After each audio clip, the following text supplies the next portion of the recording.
Hey guys, Chad here with the Reptile Rangers. Now we're at the Kernersville Reptile Zoo and Medical Center again today, and we're going to talk about a issue that happens most specifically in iguanas and bearded dragons, but it can hit pretty much any reptilian species, but generally speaking it's mostly in your lizards, but most prominently seen inside of the iguanas and bearded dragons. Alright, now before we get into that, right here in this bottom corner right here is our subscriber button. Make sure to hit that. If you're on your cell phone, go to the full screen to where the whole video is on the screen, and you'll see that subscriber button right there.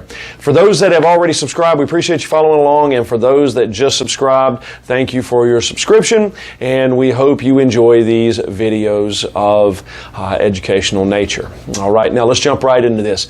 Yellow fungus fever, also known as yellow fungus disease, okay?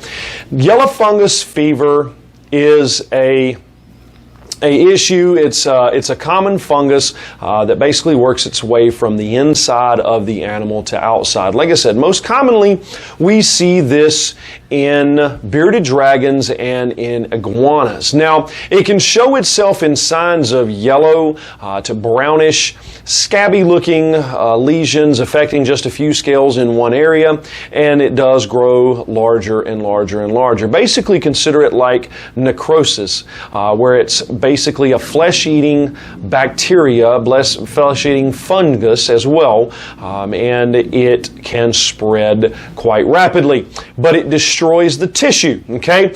The reason it's called yellow fungus fever or yellow fungus disease is because, yes, some of the cases as which you are seeing here in pictures can show itself as being a yellow coloration. Now, as far as symptoms go, it can show itself in signs of yellowish or brown patches on the body.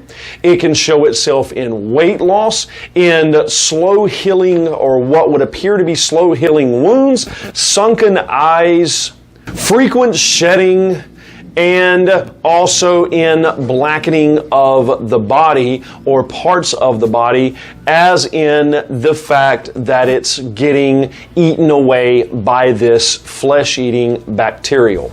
Okay, so some of the causes that we do know could be from poor hygiene, could also be from contagions or cross-contamination from another infected animal. Yellow fungus disease or yellow fungus fever is very, very contagious.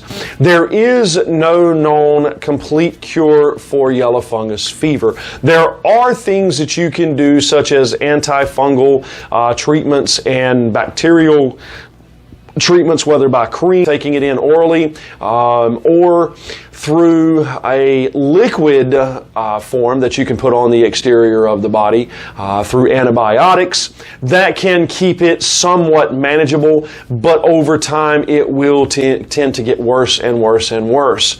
Now, quarantine is considered especially key if you find that your animal does have yellow fungus fever, and it can be cross-contaminated from one animal to another. So make sure that there's always a quarantine period for your iguanas or your bearded dragons if you're going to do in like a breeding situation or in a communal tank.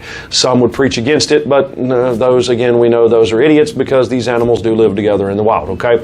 That's okay. As long as there's a big enough habitat and it's set up the way that it's supposed to be, you can do some communal habitats, and those animals live together just fine for years and years and years. But if you're going to do that, you want to make for absolute sure that you've done a quarantine period to make sure as best as possible, not just for yellow fungus fever, but could be respiratory infection or any kind of issues that can be spread from one specimen to another specimen, that does not happen. Now, with yellow fungus fever, this is one of those that we call a very bad issue in the fact of most of the time, unless treatment is working really well, and you can see that it's working really well and it's not affecting the animal as bad, then we will make the decision to go ahead and let it live out some of its life. But if it starts getting bad, as you've seen in some of the pictures, this can get really, really bad, and it can get to a point to where it's really affecting the animal,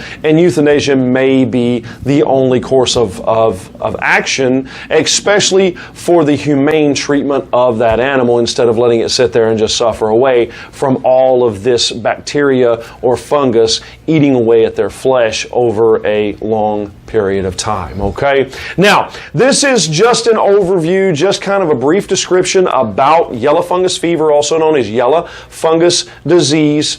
We hope this has been helpful, something to look out for, and something to keep your eyes open for. Hasn't been as prevalent the last couple of years. Back in the early and mid-2000s, it was quite prevalent. It's taken a break for a little while. We have heard of some cases, and we have seen some cases come back, and even including in some of the big major pet chains have seen a few cases of the yellow fungus fever kind of kicking back in some of their stock that they've had come in from their wholesale distributor.